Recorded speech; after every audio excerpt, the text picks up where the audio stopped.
विद्यार्थियों, आज हम क्लास 10th चैप्टर नंबर 3 धातु व अधातु के बारे में चर्चा करेंगे। इस ऑनलाइन प्लेटफॉर्म के ऊपर आपको मैं आज धातु व अधातु टॉपिक जितने भी इंपॉर्टेंट क्वेश्चंस बनते हैं उनके ऊपर अपना चर्चा करेंगे। आज का जो टॉपिक है आपके पास में वो कौन सा है? धातु व अधातु, आपका एनसीईआरटी का चैप्टर नंबर 3 क्लास 10। अब देखो भाई, आपके पास में चैप्टर है ना, इस चैप्टर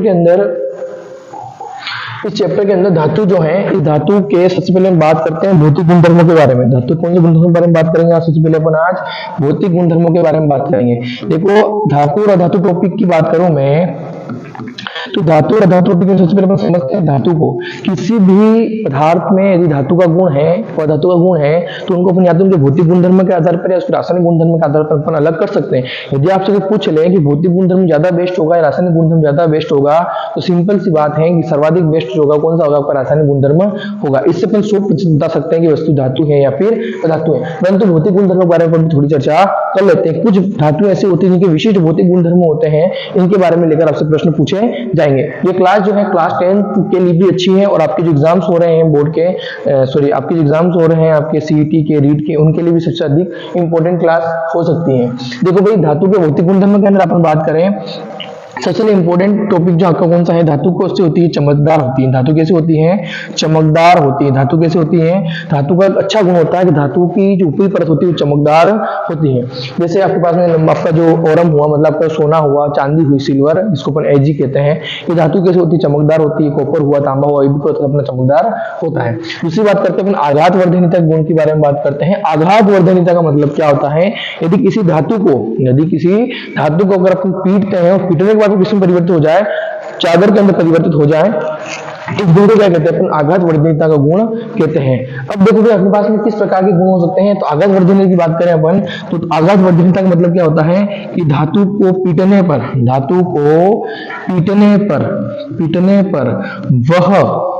वह चादर में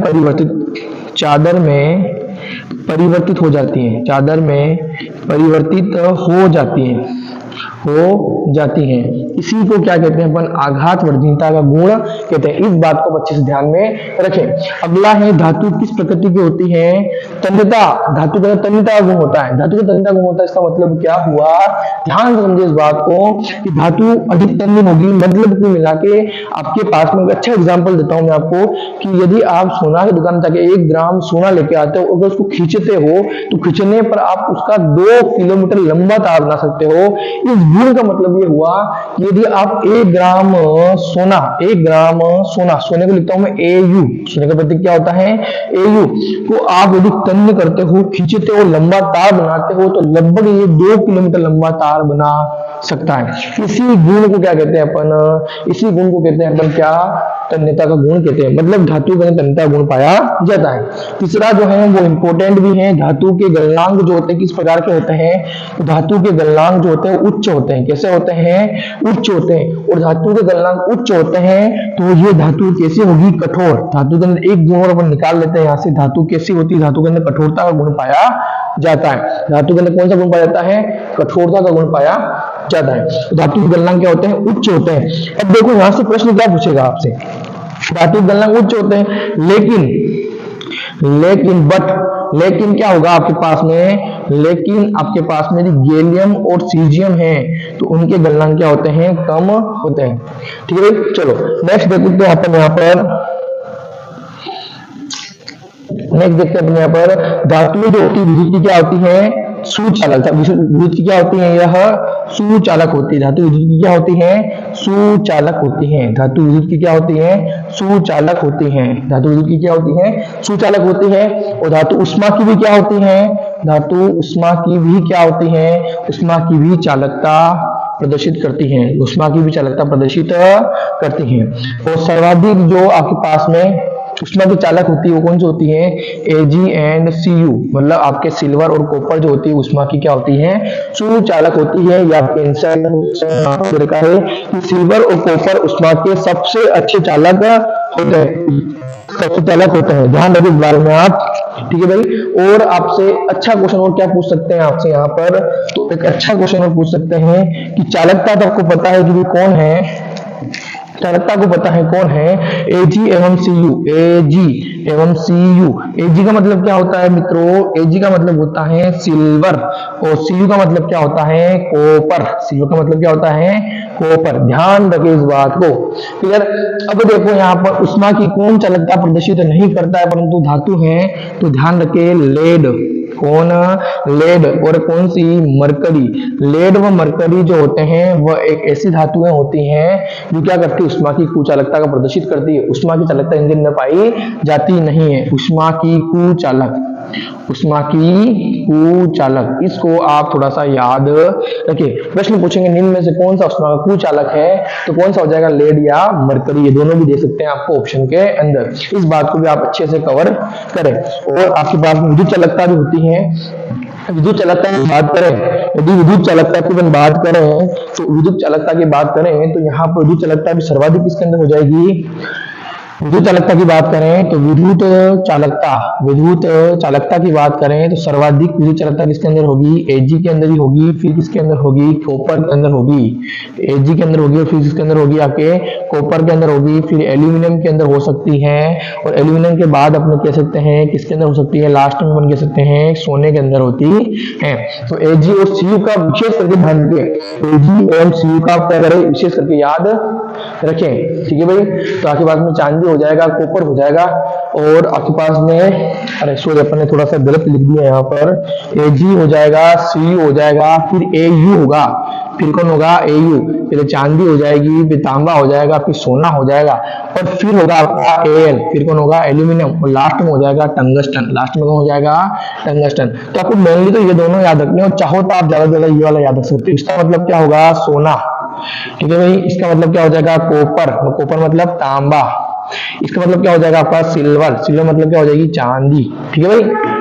इनमें सर्वाधिक विद्युत चालकता गुण पाया जाता है। सीयू महंगा पड़ता है, इसलिए अपन क्या करते हैं, किसका उपयोग करते हैं, अपन नॉर्मली सीयू का उपयोग अपन करते हैं। इस बात का विशेष ध्यान रखें। तो आपके पास में अपन ने धातु के अपन ने क्या किए, भौतिक गुणधर्म पढ़े।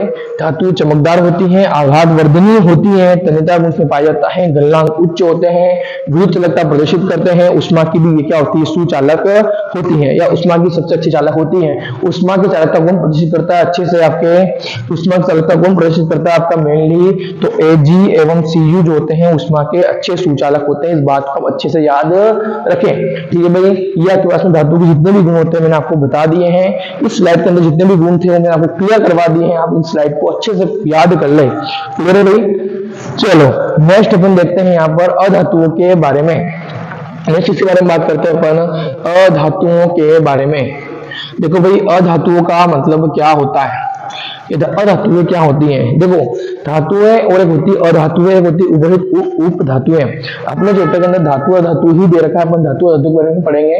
तो अधातु के अंदर कौन कौन से भौतिक गुणधर्म होते हैं, तो भौतिक गुणधर्मों के आधार पर इसको अपन क्या करेंगे, समझ पाएंगे।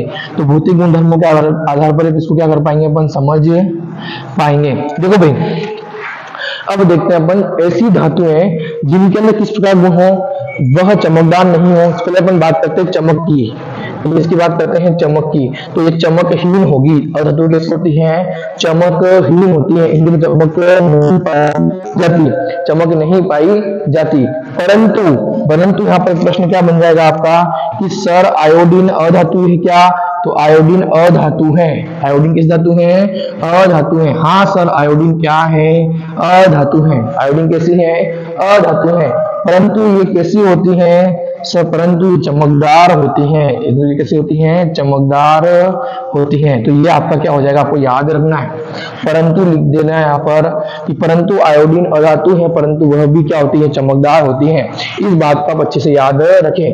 तो चमक का गुण आपको थोड़ा सा इसमें याद रखना है, ठीक है भाई।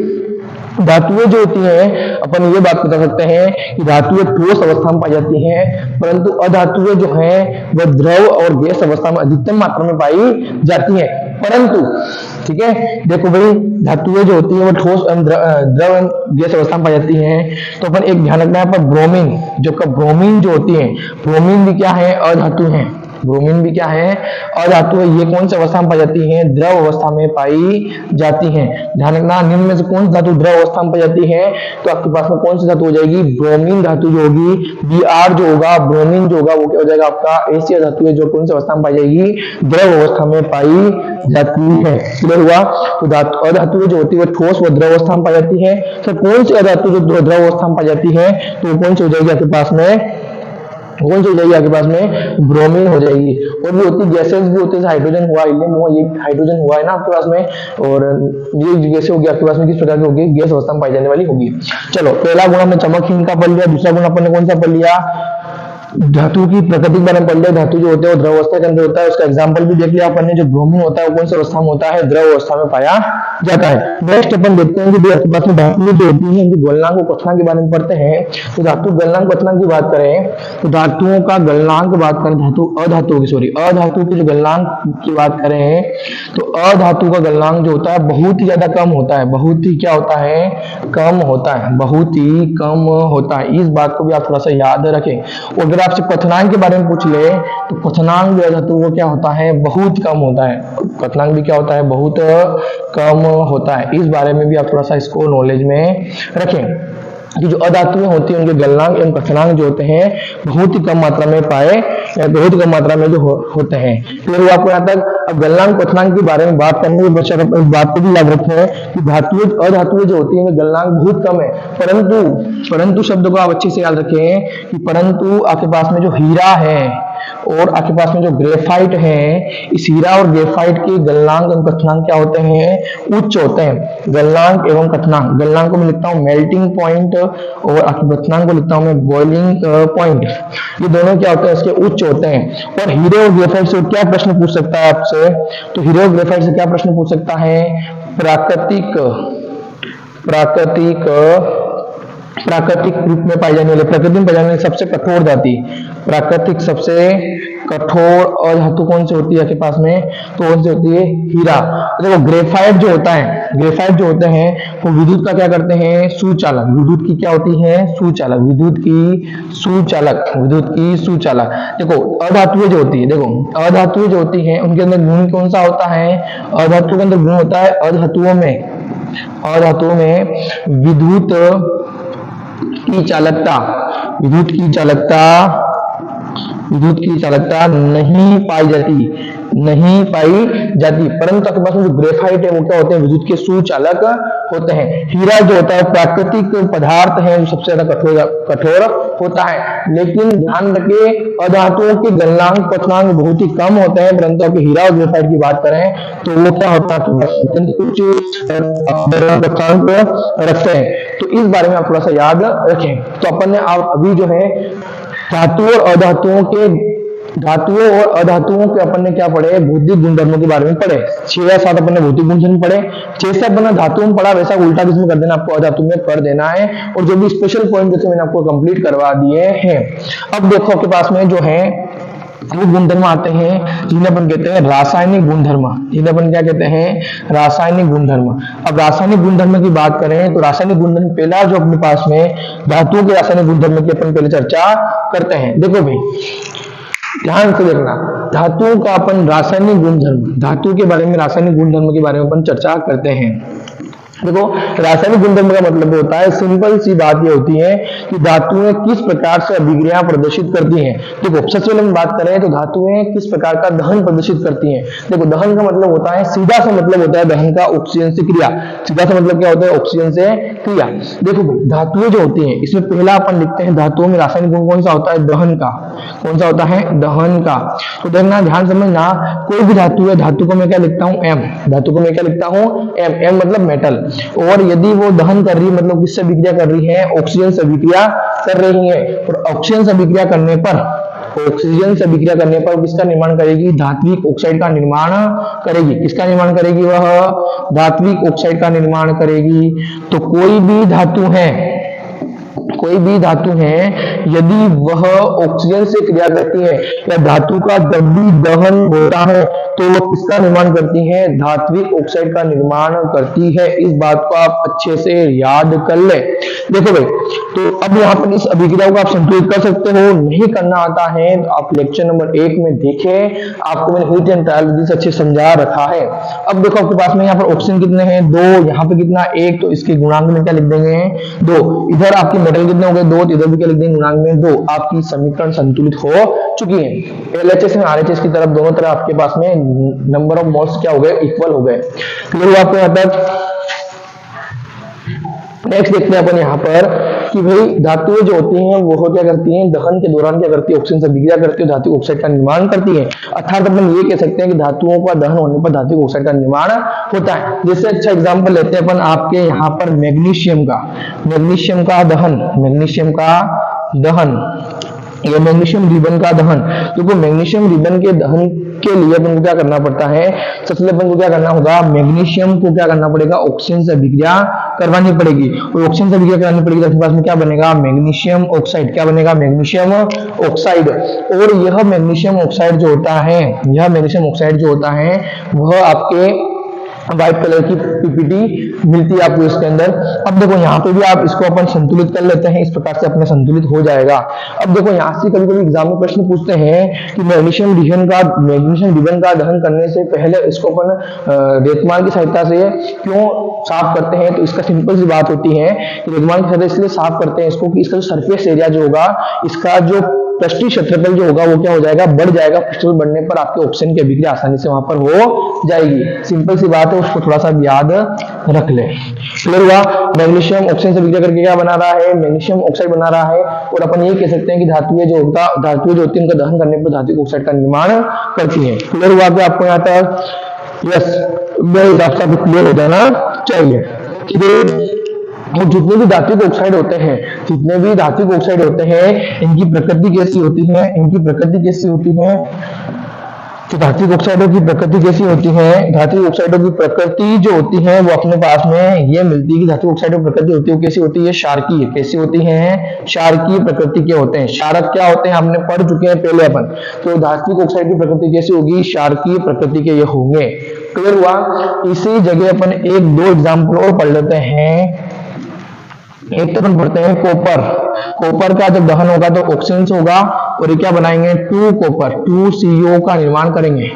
ठीक है भाई, कॉपर ऑक्साइड का निर्माण हो जाएगा। और एक अपन पढ़ते हैं एल्यूमिनियम की बात करते हैं, तो यहाँ पर भी एल्यूमिनियम से ऑक्सीजन अभिक्रिया करके एल्यूमिना का निर्माण करती है। किसका निर्माण करती है, एल्यूमिना का निर्माण करती है। यहाँ पर 2 एल्यूमिनियम हो जाएंगे, यहाँ पर मैं 3/2 लिख देता हूँ, तो यहाँ पर अपने पास में बराबर मात्रा में इसका संतुलित हो जाएगी। क्लियर हुआ। अब देखो यहाँ पर ये आपके पास में इस प्रकार से ये 2 अभिक्रिया अपन ने पढ़ी है। अब देखना इस प्रकार की अभिक्रियाओं के अंदर आपको मैंने ये अभिक्रिया आपको क्यों करवाई है, इसके पीछे रीजन देखना कि मैंने अभी आपसे थोड़ी देर पहले एक पॉइंट बोला है कि धातुएं जो होती है ऑक्सीजन से अभिक्रिया करके धात्विक ऑक्साइड का निर्माण करती है, और धात्विक ऑक्साइड जो होते हैं वो क्षारकीय प्रकृति के होते हैं। परंतु आपके पास में कॉपर का ऑक्साइड किस प्रकृति का होगा, आपके क्षारकीय प्रकृति का होगा। एक तो आपके एल्यूमिनियम का ऑक्साइड जो एल्यूमिना का निर्माण करता है, और एक जिंक की अभिक्रिया करा के अपन जिंक ऑक्साइड का निर्माण करते हैं, 2ZNO। ठीक है, ये दोनों जो होंगे आपके वो उभयधर्मी प्रकृति के होंगे। किस प्रकृति के होंगे, उभयधर्मी प्रकृति के होंगे। इनको क्या कहेंगे अपन, उभयधर्मी ऑक्साइड कहेंगे। तो यहाँ से एक अच्छा प्रश्न निकल के क्या आएगा अपने पास में, ये आएगा कि उभयधर्मी ऑक्साइड का मतलब क्या होता है। तो ऐसे ऑक्साइड जो क्षारकीय प्रवृत्ति के भी होते हैं, वो अम्लीय प्रकृति को भी दर्शाते हैं। इस प्रकार के ऑक्साइड को क्या कहते हैं अपन, उभयधर्मी ऑक्साइड कहते हैं। और उनकी एग्जाम्पल क्या रख लेना आपको, एल्यूमिना। इसको क्या कहते हैं अपन, एल्यूमिना। और इसका जो सबसे अच्छा एग्जाम्पल हो जाएगा क्या, एल्यूमिना। सूत्र क्या हो जाएगा आपके पास में, Al2O3। और एग्जाम्पल कौन सा हो जाएगा आपके पास में, जिंक ऑक्साइड। एग्जाम्पल कौन सा हो जाएगा आपके पास में, जिंक ऑक्साइड। तो जिंक ऑक्साइड और एल्यूमिना जो होते हैं आपके क्या हो जाएंगे, आपके उस उभयधर्मी ऑक्साइड हो जाएंगे। उभयधर्मी ऑक्साइड का मतलब क्या होता है, ऐसे ऑक्साइड जो आपकी अम्लीय प्रकृति भी दर्शाते हैं और क्षारीय प्रकृति भी दर्शाते हैं, उनको क्या कहेंगे अपन, उभयधर्मी ऑक्साइड कहेंगे। तो आपके पास में पहला जो टॉपिक होता है दहन, वो मेरे हिसाब से कंप्लीट हो जाता है यहाँ से। तो दहन के अंदर अपन ने क्षारीय प्रकृति पढ़ ली, ऑक्साइड का निर्माण पढ़ लिया, उभयधर्मी ऑक्साइड क्या होते हैं वो भी अपन यहाँ पे कंप्लीटली कर ली है। मैग्नीशियम विघटन को साफ क्यों करते हैं, रेगमान से क्यों रगड़ते हैं, इसके बारे में अपनी चर्चा कर ली है कि क्यों रगड़ते हैं। फिर वो आपको यहाँ तक नेक्स्ट आपके पास में दहन के बाद में आपके पास में दो तीन चीजें और पढ़ते हैं अपन यहाँ पर। दहन के बाद में अपन सेकंड चीज स्टार्ट कर देते हैं यहाँ पर, जल से क्रिया, जल से अभिक्रिया। देखो जल से अभिक्रिया का मतलब क्या होता है, कोई भी धातु जो है वो जल से भी अभिक्रिया करती है तो किस प्रकार का निर्माण करेगी। देखो जब भी कोई धातु होगी वो जल से अभिक्रिया करेगी तो जल से अभिक्रिया करने पर वो हमेशा क्या बनाएगी, हाइड्रोक्साइड का निर्माण करेगी। अब हाइड्रोक्साइड का निर्माण करने पर क्या होगा, तो यहां से प्रश्न ये निकल के आता है, अगर एग्जामिनर ने बहुत अच्छे प्रश्न पूछा क्लास 10th वालों से, क्या प्रश्न पूछा, हम प्रश्न को चलते हैं कि पोटेशियम एवं सोडियम को, पोटेशियम और सोडियम को अपन किस में रखते हैं, केरोसिन के तेल में रखते हैं। कौन से तेल में रखते हैं, केरोसिन के तेल में रखते हैं, केरोसिन का तेल नहीं, केरोसिन में रखते हैं या खनिज तेल में रखते हैं। ठीक है भाई, रखते हैं क्यों, ऐसा प्रश्न अगर आपसे पूछ लिया तो आप क्या आप उत्तर दोगे, सीधा आप ये दोगे भाई सोडियम पोटेशियम को आपने बाहर निकाल दिया, बाहर निकालने पर वो क्या हो जाएगी, आपके जल या आपकी वो क्या बोलते हैं उसको, जलना प्रारंभ कर देगी, है ना। तो ऐसा आप एग्जाम उत्तर लिख के आओगे, लेकिन कंप्लीटली ये उत्तर आपका सही नहीं होगा। एग्जामिनर को जो आपसे उत्तर चाहिए वो क्या होना चाहिए, देखो आपके एनसीईआरटी के अंदर, आपकी किताब के अंदर आपको अच्छा खासा टॉपिक लेके इसको समझा रखा है, तो अपन इसको समझने की बहुत अच्छी तरीके से कोशिश करते हैं। देखो भाई किस प्रकार से अपन इसके बारे में चर्चा करते हैं कि आपके पास में सबसे पहले बताता हूं आपको कि जब भी अपन धातुओं को जल से अभिक्रिया, वापिस इस क्वेश्चन को अपन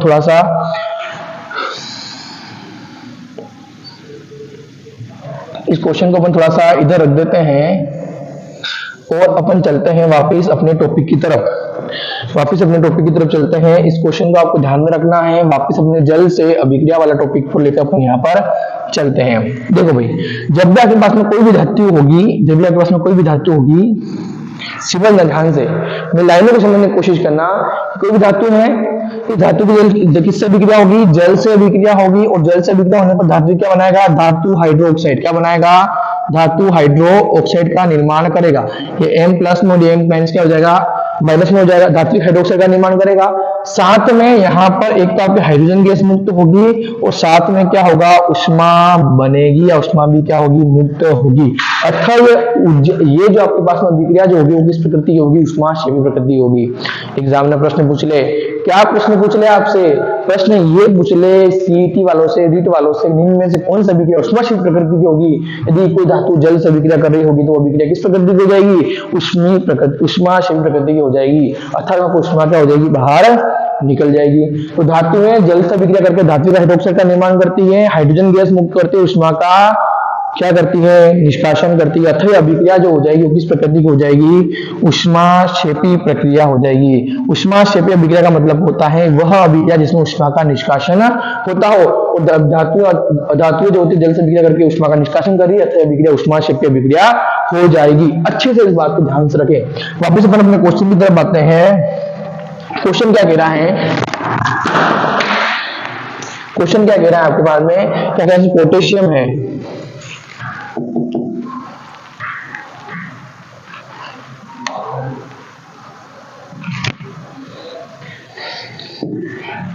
दो मिनट।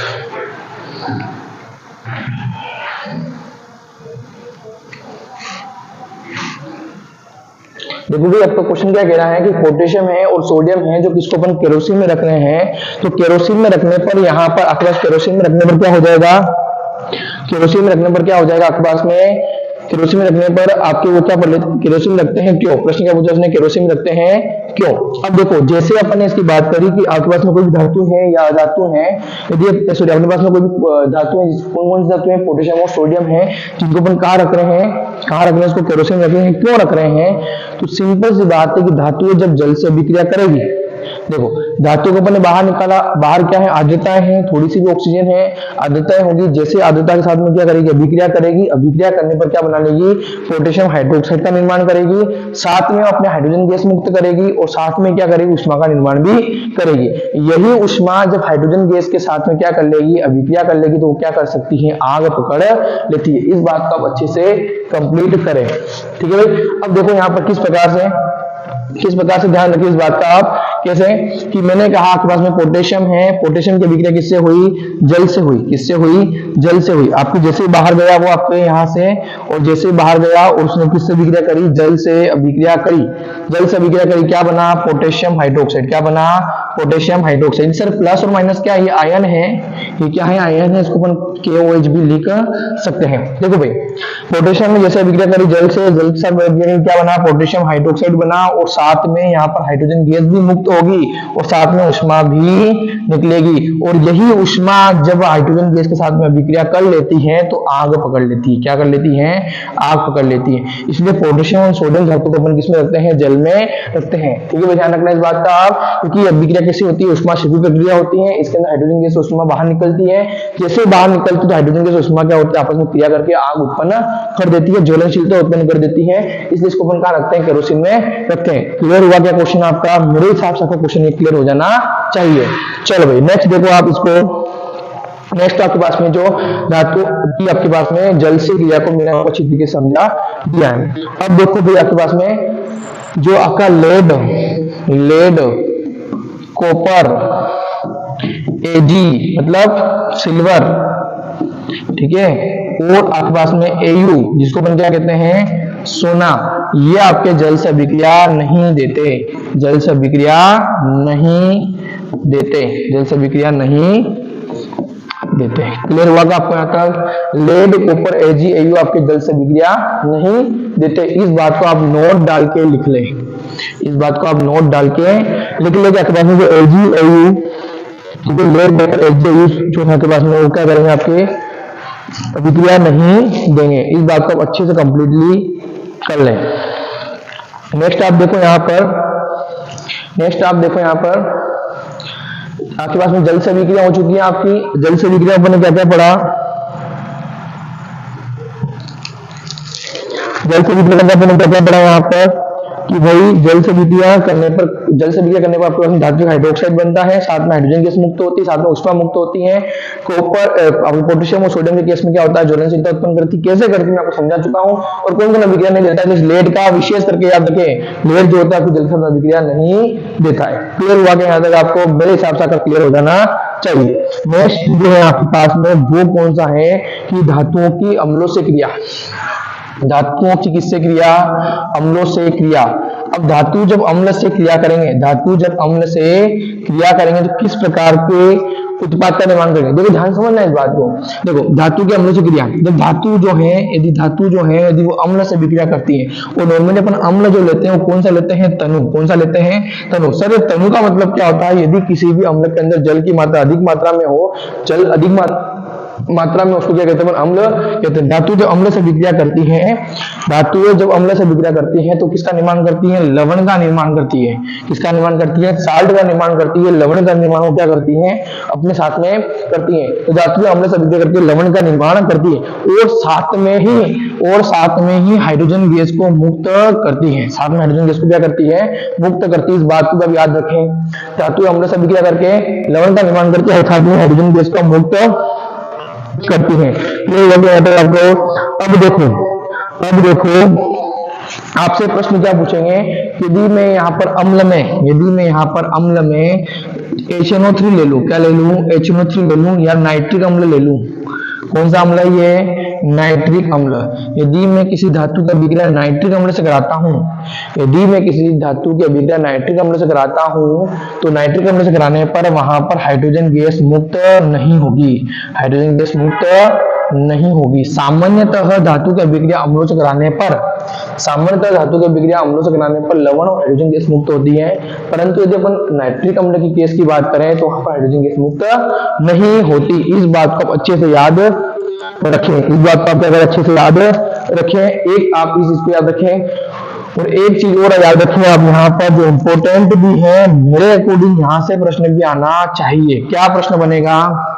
नोट डाल के अच्छे से लिख लो इस बात को कि कॉपर धातु जो होती है, कॉपर धातु तनु HCl से अभिक्रिया नहीं करती, अभिक्रिया नहीं करती, अभिक्रिया नहीं करती।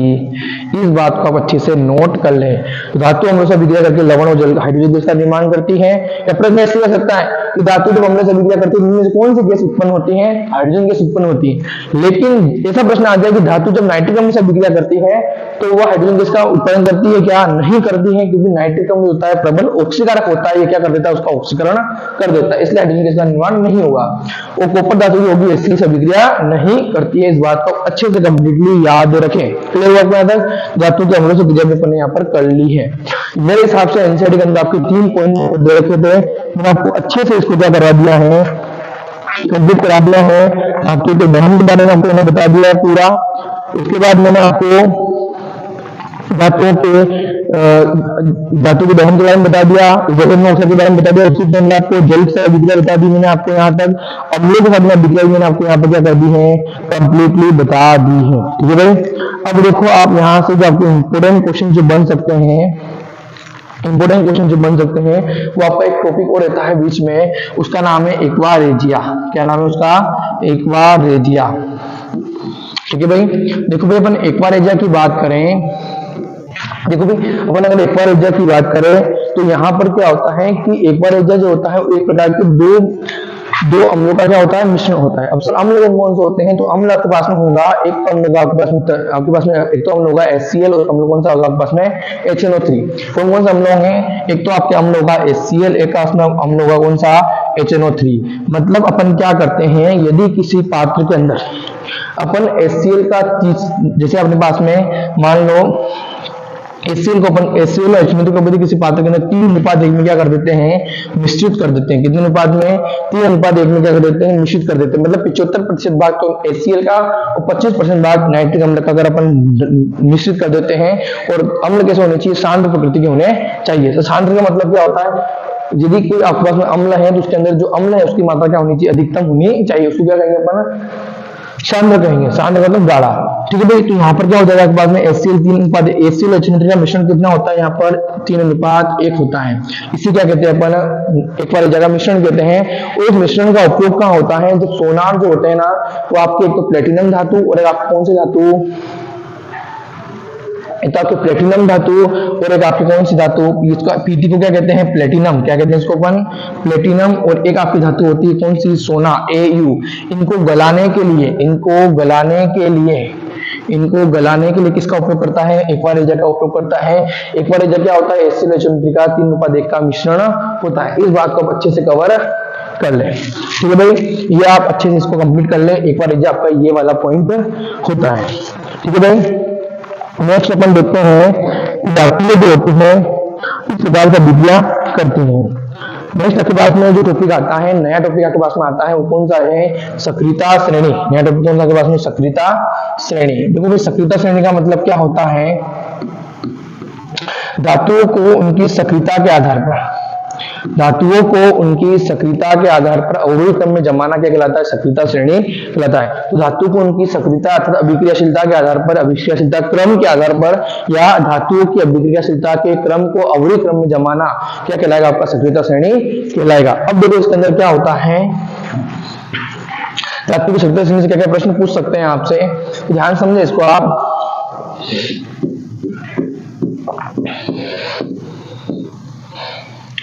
काना का मैजिक है ना, मैजिक फ्रिज, मैजिक अलमारी जनरेटर फ्रिज है ना। काना का मैजिक अलमारी, मनी तो आपके है ही नहीं थे एनसीईआरटी में यहाँ पर।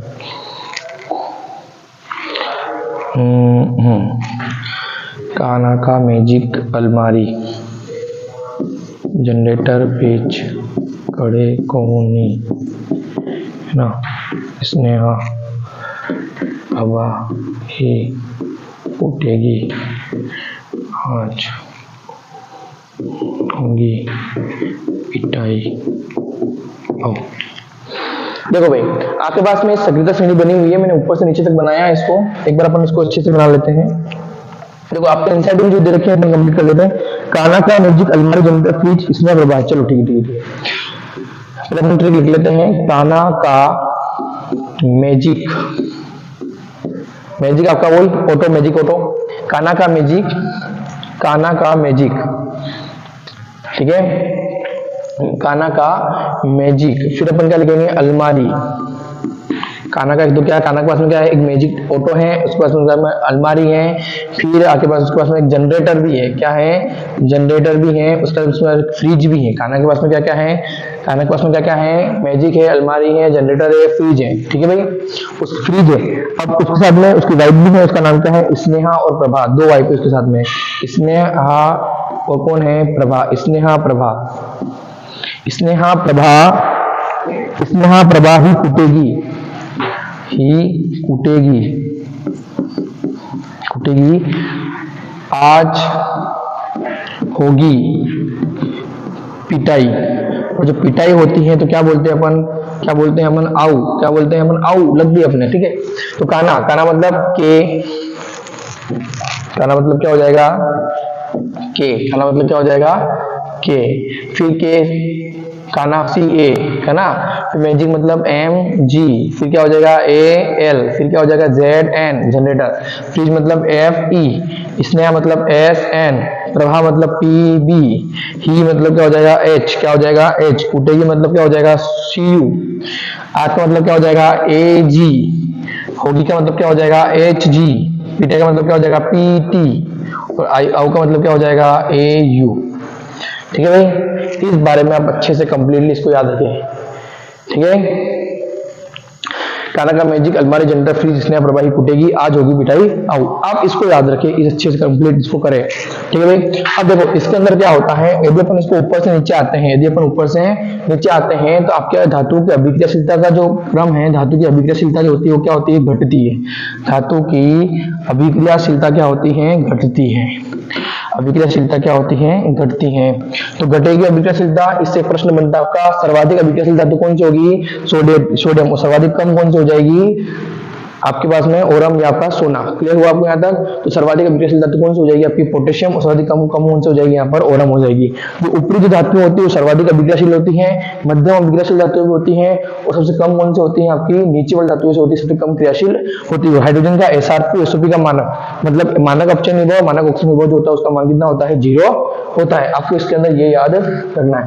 अब देखो नेक्स्ट देखते हैं अपन, ये धातुएं जो होती है वो किस प्रकार से प्राप्त होती हैं। तो धातुओं की प्राप्ति के बारे में पढ़ते हैं अपन। धातु की प्राप्ति किस प्रकार से प्राप्त होती है अपने को, तो धातुओं की प्राप्ति, इसमें दो शब्द याद रखने आपको।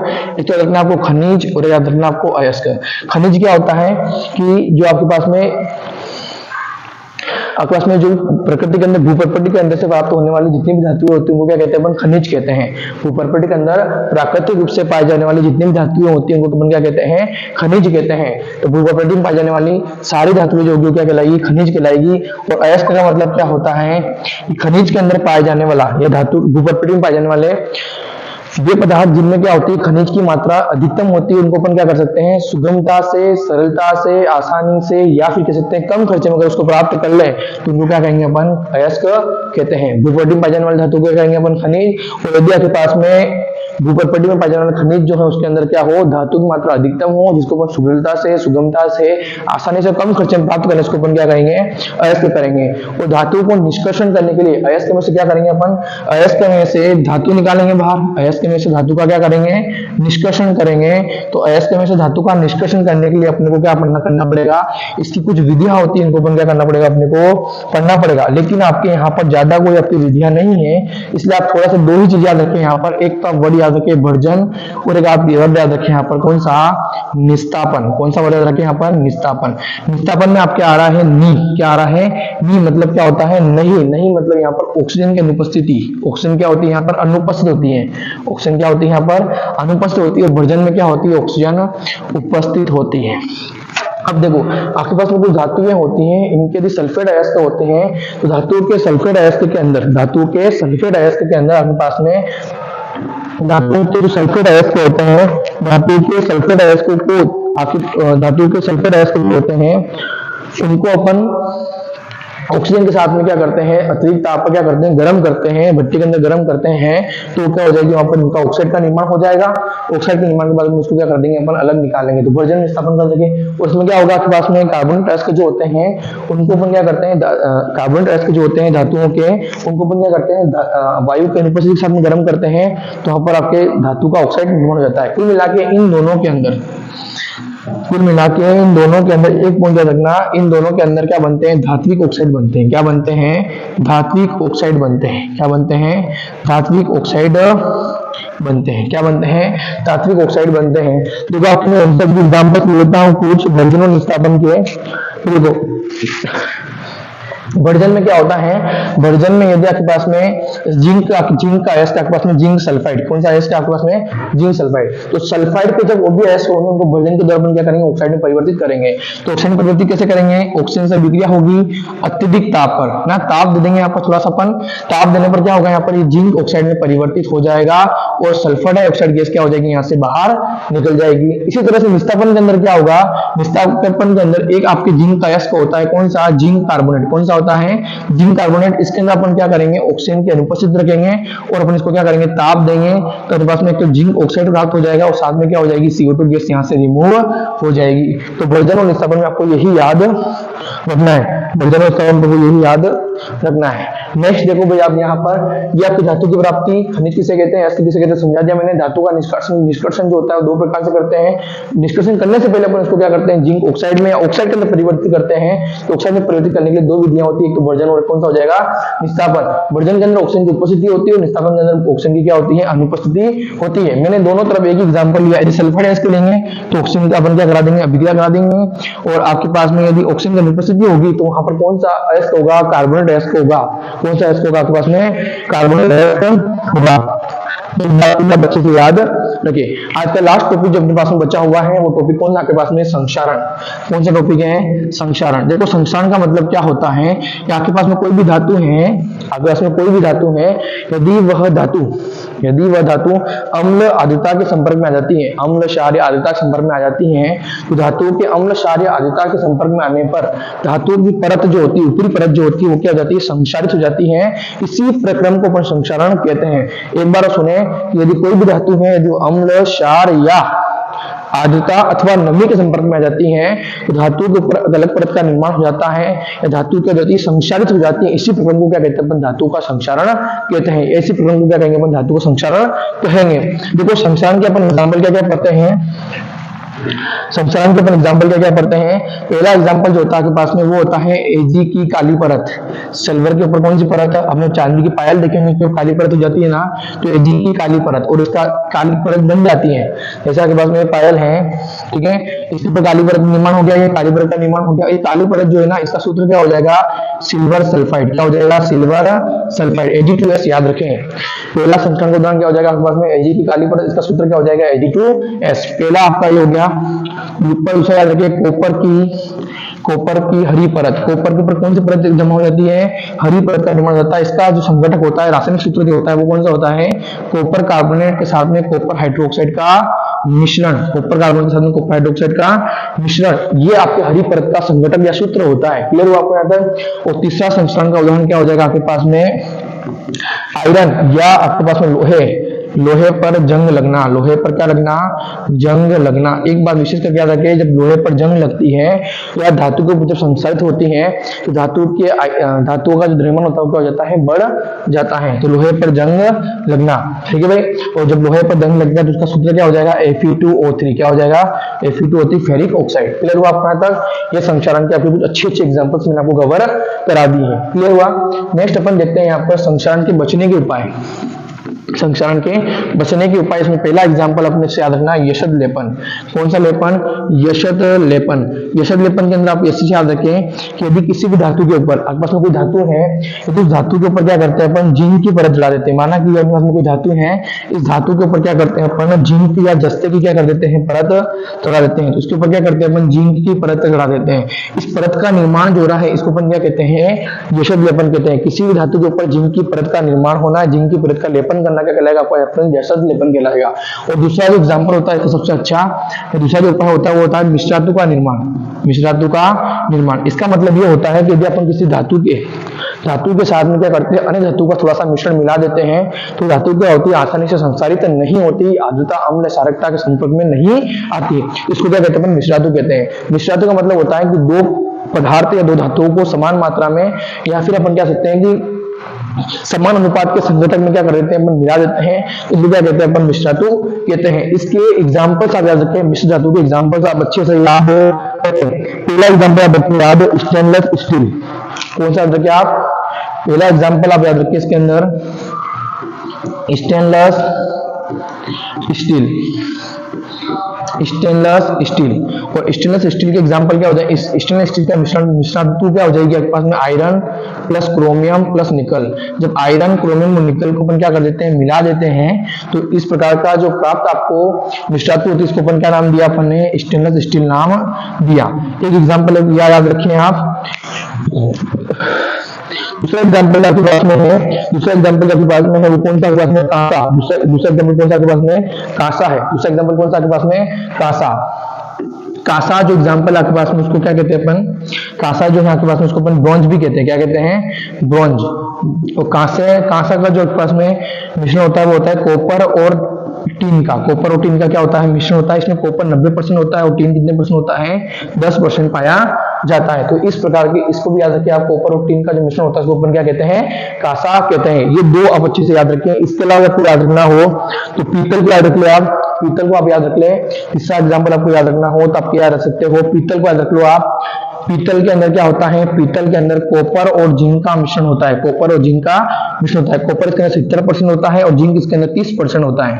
30% होता है। इसका उपयोग कहाँ होता है, आपके पास में बर्तन बनाने के अंदर इसका उपयोग होता है। चौथा आप इंपोर्टेंट रख लेना, इसको याद रख लेना। चौथा आपके एनसीईआरटी में नाम दे रखा है सोल्डर, उसको हिंदी में कहते हैं, कभी हिंदी में नाम देते हैं, इसको कहते हैं टाका। क्या कहते हैं, टाका।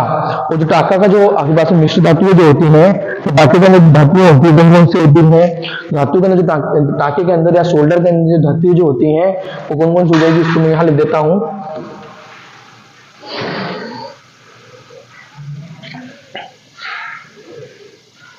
ठीक है, इसको यहाँ लिख देते हैं अपन। धातु के अंदर आपके पास धातु शोल्डर के अंदर जो आपकी मिश्र धातु जो होती है कौन कौन सी होती है, तो टीन होती है, और कौन सी हो जाएगी आपके पास में, लेड हो जाएगी। टीन और लेड का जो मिश्रण होता है उसको वो किसका निर्माण करती है, शोल्डर का निर्माण करती है। और ये क्या करती है, इसका काम क्या होता है कि धातुओं को आपस में जोड़ने पर, धातुओं को आपस में क्या करने पर, जोड़ने में इसका अपन काम करते हैं। इसको जोड़ों में ताकि लगाने पर इसका उपयोग होता है, किसका, शोल्डर का। ये याद रखें आप। आपके चैप्टर के अंदर ये मैक्सिमम जो इंपॉर्टेंट पॉइंट्स मैंने आपको सारे कवर करवा दिए हैं। इसके अलावा कोई पॉइंट बनता है तो आप अच्छी चीज कंप्लीट करें। मुझे नहीं लगता है कोई यहाँ से पॉइंट बनेगा। ये सारे पॉइंट मैंने आपको कंप्लीट करा दिए हैं। स्टेनलेस स्टील, कांसा, ब्रॉन्ज, पीतल और जो शोल्डर है, इनको अपन कंप्लीटली याद रखें इन चीजों को। ठीक है भाई, 10th क्लास के अंदर आपको जितने भी इंपॉर्टेंट क्वेश्चन जो थे मैंने सारे कंप्लीट कराए हैं। इसके अलावा कोई क्वेश्चन नहीं बनता है, और यदि कोई बनता है तो आप मुझे कमेंट बॉक्स के अंदर लिख दें, मैं आपको उसका सोल्यूशन भेज दूंगा। आज की क्लास के अंदर अपन ने 3rd चैप्टर पूरा कंप्लीट कर चुके हैं। इस क्लास को आपके दोस्तों को शेयर करें। ये क्लास बहुत ज्यादा इंपॉर्टेंट है। कम ही समय में अपन ने पूरा चैप्टर अच्छे से कवर कर लिया है। क्लास को 2 से 3 बार अच्छे से इसको रिवाइज करें, नोट्स बनाए इसके, और हिस्ट्री को ही कंप्लीट करें। पूरा ही चैप्टर मैंने आपको यहाँ पर कंप्लीटली करा दिया है, जो भी इंपॉर्टेंट है यहाँ से बनते हैं। ठीक है भाई मित्रों, बाकी की क्लास जो है अपन नेक्स्ट क्लास के साथ, बाकी की जो आपके टॉपिक जो है अपन नेक्स्ट क्लास के अंदर लेंगे। ठीक है भाई, धन्यवाद मित्रों। इस क्लास को अच्छे से आप शेयर करें, लाइक करें, और आप इसको क्या करें, सब्सक्राइब करें। धन्यवाद। जय हिंद, जय भारत।